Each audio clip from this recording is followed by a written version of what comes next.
Okay, so I'm gonna start explaining this move superficially. I'm just gonna give you an overview before I even start getting into details, so you can have a better idea what I'm really doing over here in this move.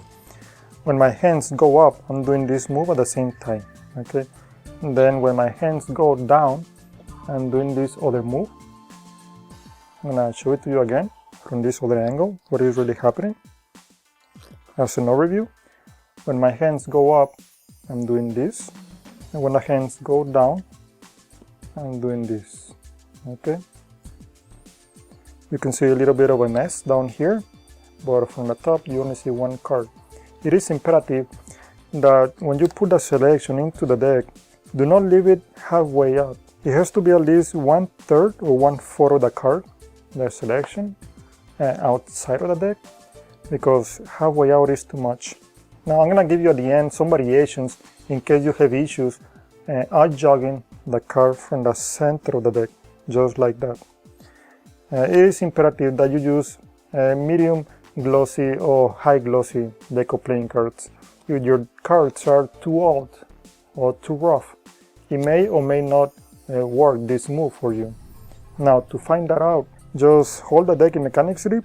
Do not apply pressure with a middle and thumb over here. Let it go, okay? And with a top packet, just apply pressure on top. And if that happens in the process of squaring the top packet with the bottom one, by applying just a slight pressure, not a lot of pressure. But if this happens, then the deco playing cards are going to be good to do both moves, okay? Well, let me show you very quickly the grip. I'm using the middle finger and ring finger over here, trying to keep the top packet on position. Now, do not use the flesh of the tip too much, because you may end up dragging the selection. When going up, when the hands go up, you have to keep this top packet in about 80-degree angle. Do not keep it straight like that, because you may end up flashing over here the corner. So when you go up, you have to keep this top packet at least in 70 to 80-degree angle, so you don't expose the corner. Then I'm gonna push with the index finger just the top card right below the selection over here, okay? Just a little bit, not a lot, doesn't have to be a lot, just the edge right there. So you can move the index out of the way to the selection, okay, and the middle finger as well. So you can bring the selection back without twisting the selection too much, because when you bring it back down, you may end up with a card completely twist. So it's better for you to use index and middle finger over here around the center of the card. When you drag it back in, you may end up with a card completely square on top, okay? Once again, when I'm going up, I'm applying pressure with a thumb and the middle finger over here, so the selection may not go into the bottom packet. So you may keep it right there in position, and I'm trying just to lift the top packet over here and use the nail or the middle finger mainly, so it doesn't cause a lot of friction because of the flesh of the middle finger over here. You don't want to drag it back in, so you want to keep it right there and applying pressure over here. So you may do this move. Now when you go back down, you have to relax the pressure between the middle finger and the thumb, okay, between this finger and this, so the indifferent card from the center of the deck may be adjogged by the pressure itself. Going up, push with the index finger just a little bit, the top packet right below the selection, then move the index finger out of the way from here to here.